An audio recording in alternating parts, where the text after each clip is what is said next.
હર હર મહાદેવ, હરિઓમ, જય માતાજી. જો આપણે અત્યારમાં રોજનું રૂટીન કામ નક્કી જ હોય. એક આવીને ગાય દોવાની, વાહિંદુ કરવાનું અને ફૂલઝાડ પાવાના. જો આને નો પાય ને તો આવા સરસ રોજ રોજ નવા ખીલે નહીં કરમાઈ ગયેલા છે. પાણી ફૂલને રોજ જોઈ. આ પાણીથી જ થાય. જો પાણી 2 દિવસ ન જાય ને એટલે ખબર પડી જાય કે આ લંઘાઈ ગયા છે. અને આ ગલગોટા ફૂલ એવા છે કે શિયાળો હોય તો એને વાતાવરણ અનુકૂળ અને એકદમ કાંઈ ઘટે નહીં એટલા આવરણ ચાલુ જ રહીએ. અને પછી વાતાવરણ ગરમ થઈને તડકો આવે ને તો આને પાણી પાઈ ને તો આ રોજ આવ્યા રાખે. દેશી ગલગોટા છે ને એ શિયાળો જાય ને એટલે પછી એનું પૂરું થઈ જાય, એમાં ન આવે. અને આને પાણી દીધા રાખીને એટલે આમાં ચાલુ જ રહે. વાહિલો 1 મહિનો સેલો સોમાહો ઢુકડું હોય ને ત્યાં આમાં ફૂલ આવતા બંધ થાય. પછી ત્યાં તો પાછો આપણે રોપ કરી નાખશું. અને અત્યારે તો અઢળક ફૂલ આવે, કઈ ગમે એમ તમે તોયડા જ રાખો ને ખૂટે જ નહીં. હું તો રોજ કાસરોટ ભરીને લઈ જાઉં મહાદેવ હાટું. હા. અને શિવાલયે ફૂલ ચડાવીને એટલે આપણે કથામાં સાંભળતા હોય ગિરી બાપુની કે શિવજી બહુ રાજી થાય એમ ફૂલ ચડાવું ને તો. અને રાજી થયા જ છે ને આપણી માથે, સારે યાદ શિવજીના માથે. એ તો માથે જ છે, ભોળિયાનાથની દયા છે. કારણ કે આપણે વિચાર્યું નહોતું ને એટલું ભગવાને દીધું. એટલે એવું નથી કે આપણે પૈસા વાળા બહુ થઈ જાય એટલે જ સુખી કહેવાય, પણ શાંતિથી આમને માયલે રાખે ગાડું એટલે હાલે આપણું. ઘણું દીધું ભગવાને, આનંદ કરી અને મજા આવે. મજા કરી. કારણ કે આપણે જે પરિસ્થિતિમાંથી નીકળ્યા હોય ને એ આપણે ખબર છે. જે તૈયાર માથે જેને બેઠા હોય ને એને આ વસ્તુની ન ખબર હોય. કારણ કે આપણે તો ખબર જ છે બધી. ઘણું દીધું ભગવાને, સંતોષ એમ. હા, ભલે આપણે પ્રયત્નશીલ રહી એવું કઈ નથી. કે હવે બેઠા બેઠા ખાવું એમ નહીં. આપણે એવું કહેવા છે બધી જમીન આપણે તેમ કીધું દેવાનસિંહ પપ્પાને કે ઘરે વાવી પડે ને તોય પ્રશ્ન નથી, આપણે કામ કરી લેવું. કામ કરવાથી હરેડવાનું ન હોય, તો મહેનત કરી તો જ કુદરત આપે. હા, મળે ન મળે એ પછીની વાત છે. બાકી મહેનત તો કરવી જ જોઈએ આપણે. મહેનત કરી તો ફળ મળે. પછી કંઈક નોય મળે એવું અમુક સંજોગો આવતા એ સંજોગો જોયેલા છે આપણે કે મહેનત કરતા કરતા થાકી જાય ને પછી હરેરી જાય. ગદનું આખું વરસ મહેનત કરી અને કઈ ઉત્પાદન ન થયું, આવા વરસ આપણે જોઈ લીધા હે. એમાંથી પસાર થઈને પછી અહીં પોઈગા. હરેડવાનું માને જ નહીં. અમે 1 વર્ષ કપાસિયા વાવ્યા હતા ને તો એમાં વરસાદ થયો જ નહીં. તો આપણે તો પોપ વેતો કર્યો હતો. દેવાનસિંહ પપ્પાને કીધું વરસાદ 5 દી પછી આવશે, આ હુકાઈ જાય તો હું કરશું. ત્યારે આપણે કપાસિયાનું બીજું બિયારણ લેવું પડે ને તોય આપણી પાસે એવી પરિસ્થિતિ નહોતી, મુશ્કેલ હતું એમ. તો પછી આપણે પંપ ચાલુ કર્યો, પણ 2-3 પંપ થઈ ત્યારે દેવાનસિંહ પપ્પાએ મૂકી દેવડે. અરે રહી ગયા ક્યાં હવે કેદી થાય એમ. પણ આપણે નકર હાર તો માનવાની જ નહીં. આપણે તો એવો જ વિચાર કે ગમે એમ થઈ જાય ને પણ મુશ્કેલીનો સામનો કરો ને એટલે એનો ઉકેલ આવે ને આવે. અને જે પંપમાં પાણી પાયું હતું ને જે કપાસમાં એ રહી ગયા હતા પાછા. એ પપ્પાએ મને સાટવાનું દીધું, હું તો આખું ખેતર સાટી નાખું. એટલે મહેનત કરી તો મળી તો જાય, એ તો જોવાઈ ગયું. હા, અરે રે નહીં એટલે હાલે. નકર પેલા મને એવો વિચાર આવતો હતો કે મારી દેવાંશી રૂહીને ભણાવ્યું છે પણ અમે કેવી રીતના ભણાવશું. દેવાંશભાઈ તો તઈ હતા નહીં, ખાલી એનો બેનો જ પ્રશ્ન હતો. પણ કુદરતની દયા થઈ ગઈ ને એને આપણે બહુ સારું ભણાવશું. દીકરીઓ વાલી જોઈએ. મારું તો એવું માનવું છે કે દીકરા તો ભણશે કે ન ભણે એના નસીબ, પણ દીકરીઓને તો ભણાવવી જ જોઈએ એમ. પોપૈયું લઈ ગયો, પોપૈયા 2 ઉતરે એમ છે. હમણાં ગેપ આવી ગયો પાછો પોપૈયામાં, અઠવાડિયા હતા. પોપૈયા પણ કઈ ઘટે નહીં ને એવા થઈ ગયા હે. હા, ઈ તો કાલે જ પાકી જાય. જો અત્યારે પોચું પડવાનું. આ તો અત્યારે ખવાય એવું જ છે બરાબર, એવું લાગે. બસ હવે નથી લેવા, 2 દી પછી એક કરે ખવાય નહીં. આમ આરતી ને તો કાલ પરમથી ઉતાર્યું હતું એક મોટું અવડું જ.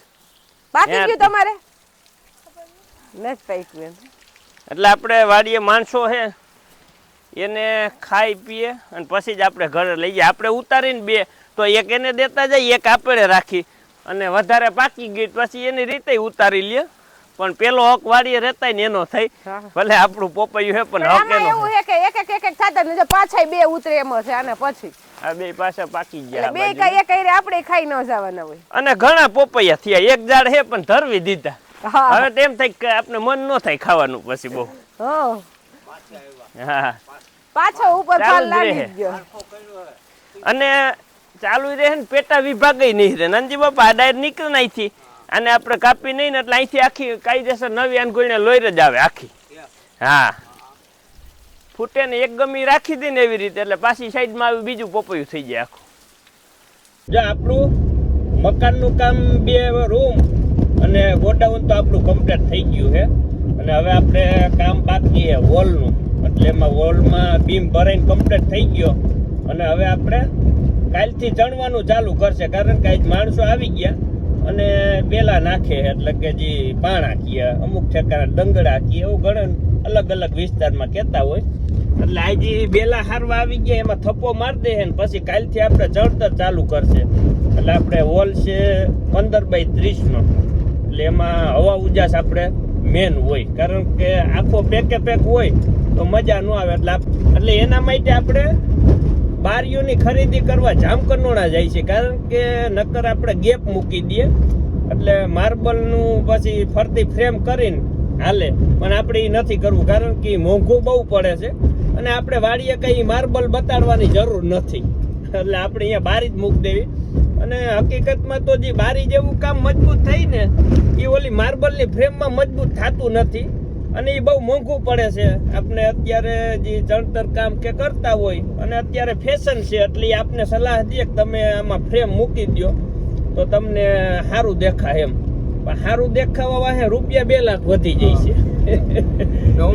એટલા બધા કોઈ જવાના નથી ને આવવાના નથી આપણે. એટલે બારી હોય ને તો તમને કદાચ ને વેત ન હોય તો એને તમે કોથરા બાંધી દો ને તોય 2 વર્ષ વહી જાય. અને ઓલું તો ફરજિયાત તમારે પેક કરવી જ પડે, નકર એમાં પાણી આવે, શું કરો તમે. એટલે અત્યારે જ આપણે કંડોળા બારીયું લેવા જાય છે.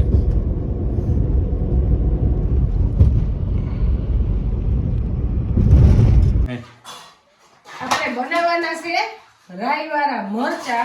એટલે રાઈવાળા મરચા આપણે થોડા થોડા જ બનાવીએ, એક હારે ઝાઝા બનાવી નહીં. એટલે સવારે વાડીએથી તાજા મરચા લઈ આવ્યા અને બી કાઢીને કટિંગ તો બાઈએ કરી દીધા. આપણે એ કામ નથી કર્યું, આપણે રસોઈ કરી દીધા. બાઈએ મરચા તૈયાર કરી દીધા. અહીંયા આપણે તેલ ગરમ કરી લીધું હતું. એટલે તેલ આપણે એટલું એક લવિંગ ફૂટે ને એટલું ગરમ કરવાનું. હવે ઠરી ગયું છે, ફૂલ ગરમમાં ન નાખવાનું હોય, નકર કાળા પડી જાય.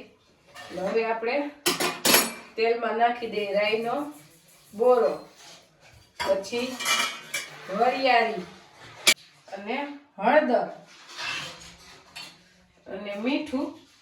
અને આમાં મરચા એવી રીતના ઘણા બનાવતા હોય કે મીઠા વાળા અને લીંબુ વાળા કરીને મરચા થોડીક વાર એમાં રાખીને પછી હૂકવી દે તો મરચાની તીખાશ વહી જાય. તો તીખાશ વહી જાય તો મરચામાં ખાવું શું? એટલે આપણે તીખાશ વહી જાય ને કીધું એવું નથી કરવું, ન કરે તમે આ મરચા રાઈ વાળા કરો એટલે થોડાક તો મોરા પડી જાય. ઓના જેવા તીખા ના લાગે, જેટલા આપણે જરૂર હોય ને એટલા જ રીએ. એટલું તીખું રીએ એટલે કીધું મરચું ખાવું હોય તો તીખું, મોરા મરચા મું ખાવું હોય એમ. એટલે આપણે તીખા જ રાખવા છે. એટલે આપણે કઈ એવું નથી કર્યું. બા કહેતા હતા કે એમ બનાવાશે એમ, પણ મેં કીધું બા આપણે એવા નથી બનાવવા એમ. હવે આપણે મરચામાં મિક્સ કરી દઈએ મસાલો. વરિયાળી આપણે ઘરની જ છે, ગયા વર્ષની. ઘરની વરિયાળી હોય એની સુગંધ સરસ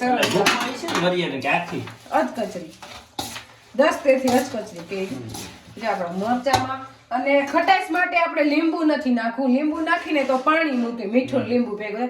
એટલે આપણે આમચૂર પાવડર છે એટલે આપણા મરચા ખાટાઈ થઈ જાય અને પાણી નહીં મૂકે. આમચૂર પાવડર નાખ આપણે જે ચેવડામાં નાખીએ ને એ મરચામાં નહીં ખવાય છે. સુગંધ બહુ મસ્ત આવે રાઈવાળા મરચા. કઈ ઘટે નહીં, એમ થઈ 2 લુખા ખાઈ લઈ ખાઈએ ને તો ખબર પડે કેમ ખવાય.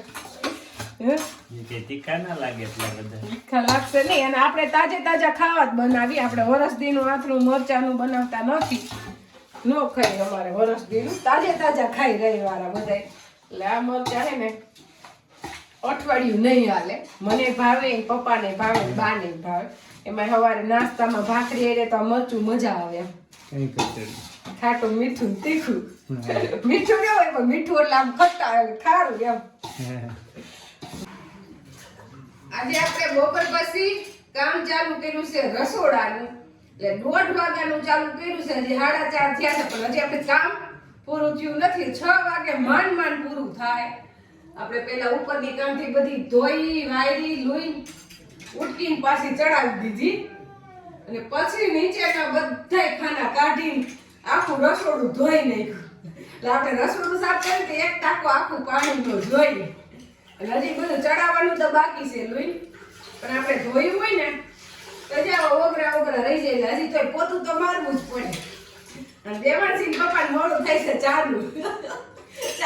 ચા ટાઈમે ન જાય ને તો સેટિંગ વિખાઈ જાય, પણ હવે ખાલી 15 મિનિટ જાળવશે ને એટલે ખાલી પોતું મારીને ફટાફટ ને અહીં આપણે ગેસનો બાટલો ચડાવી પછી ચા બનાવી દેવું. અને એને ભાઈને હિસકાવો પડે એમ છે, વાડિયાથી આવું પડ્યું એ પપ્પાને. આપણે દેવાનસિંહ પપ્પા પોરબંદર ગયા તા એટલે ત્યાંથી લઈ આવ્યા છે ગુલાબની ડાયરું. ઈ કેટલી બધી જાજી બધી લગભગ એમ મહિને કે 20-22 હશે. એટલે પ્રશ્ન બધાને ઉદ્ભવતો હોય છે કે વાડીએ છે તોય છતાં હું ડબ્બામાં વાવેતર કર્યું હોય છે અને કઈ ખબર પડે છે કે નહીં? હવે એનો જવાબ દો હાલો. હવે એમાં એવું છે કે આપણે જગ્યા નક્કી નથી થતી, કારણ કે હવે જે આપણે મકાનનું કામ થાય પછી આપણે ફાઇનલ નક્કી થઈ જાય કે હવે ક્યાં શું વસ્તુ વાવી. ઓલું કઈ નક્કી નહોતું ને એટલે આપણે વાય પાસે વાવતા, જે આવે ત્યાં વાય પાસે વાવી આવી. ત્યાં એવી જગ્યા નથી કે થાય થઈ શકે. એટલે મકાનનું કામ થઈ જાય, ગાયુંનું એકધાર્યું થઈ જાય કમ્પ્લેટ, પછી આપણે હે ને ગુલાબનું વાવેતર કરશું. જે આપણે સુમિત્રાબેનના સસરા હે ડાયા મામા, એને ડાયરું દીધી કે આ ડાયરું લેતા જાવ અને અત્યારે આ ઉગી જાય. એટલે મેં કીધું ભાઈ ડાયરું ઘણી વાવી પણ ઉગતી નથી, એ કે એમાં તમને ન ખબર પડે. એને જાજો અનુભવ છે એમ. એટલે કે કોટાજી કાઢતી હોય ને ડાયર, ઈ ડાયર જ ગુલાબની વાવવાની. અને અત્યારે તો વાતાવરણ ઠંડુ હોય શિયાળાનું, એટલે ઘડીકમાં ડાયર હુકાય નહીં. અને એક દીમાં આપણે તો 2 દી મોલ લેવા હતા, એક દી તો આખો દી પડી હતી. આજ સવારે વાવી ને તો એમને મસલ લીલા મીંડા કોટા કાઢવા. જો આ બધે નકર આપણે ખબર પડે જ્યાં પાન લંઘાડા જ નથી, તડકા નતા. એટલે બધી હે ને જો આવા પાંદ નીકળે ને હવે ઈ બધી છે જો બધે કોટા જ જાય ને એકદમ દેખાવ મીંડા. એટલે આપણે ડબ્બામાં વાવેતર કર્યું અને ડબ્બામાં એટલી બધી ડાયરું વાવી દીધી કે પછી આપણે એમ લાગે ને કે આ ડાયરું ફૂટી ગઈ છે, પછી જોતી છે રાખશું નકર કાઢી નાખશું. પણ એટલામાંથી ડબ્બામાં 1 કે 2 ડાયર તો હારી છોટશે ને પછી એને ગમે સ્થળાંતર કરશું. આપણે વ્યવસ્થિત ગુલાબ વાવશું ને. ગુલાબનો તો મને બહુ શોખ છે ને, જે હિંમત હારવાની નહીં, જેમ હું કહું એમ ગુલાબનું વાવેતર ચાલુ જ રાખવાનું, જ્યાં લગર સફળતા ન મળે ને ત્યાં લગર. નવો પ્રયોગ કર્યો છે. અને એટલે આપણે પછી આમાં જે થઈ જાય ને ગુલાબનો છોડ કમ્પ્લેટ, પછી જ્યાં મકાનનું ફાઇનલ થઈ ગયું, હવે આમાં કઈ ફેરફાર કરવાનો નથી. આપણે મકાનની આગળ વાવવું હોય તોય ભલે, સાઈડમાં ગમે ત્યાં વાવવું હોય તોય ભલે. આ ડબ્બાને હે ને આખો એમને વાવી દેવાનો, અહીંથી તોડી નાખવાનો એટલે ડબ્બો બરોબર મોકરો થઈ જાય. 2 દી પાઈ નહીં ને એટલે ધૂળ એમને આમ ફિટ થઈ જાય. પછી આખું વાવી જ દેવાનું એટલે ગુલાબ ફાઇનલ આજુ ખોલે થાય. ડાયા મામાની સલાહ મુજબ આપણે વાવેતર કર્યું એટલે 100% થાય. સારું લ્યો. એટલે આપણે મેન તો ગુલાબને તો બીજું શું કરવું હોય, પણ ભગવાનને ચડાવો એટલે જોતા હોય એમ. અને આપણે વાડીએ તો રોજ આવવાનું જ હોય. અને એનું કહેવાનું પાછું એમ હતું કે શિયાળામાં તમે વાવેતર કરો એટલે 100% થઈ જાય. કારણ કે અત્યારે હે ને ગરમી ન હોય, તડકો, એટલે અત્યારે લંકાઈ નહીં ને એટલે નવા મૂરિયા મંડે મૂકવા એટલે વસ્તુ એકદમ થઈ જાય, કાંઈ ઘટે નહીં, વાતાવરણ અનુકૂળ હોય એને એમ.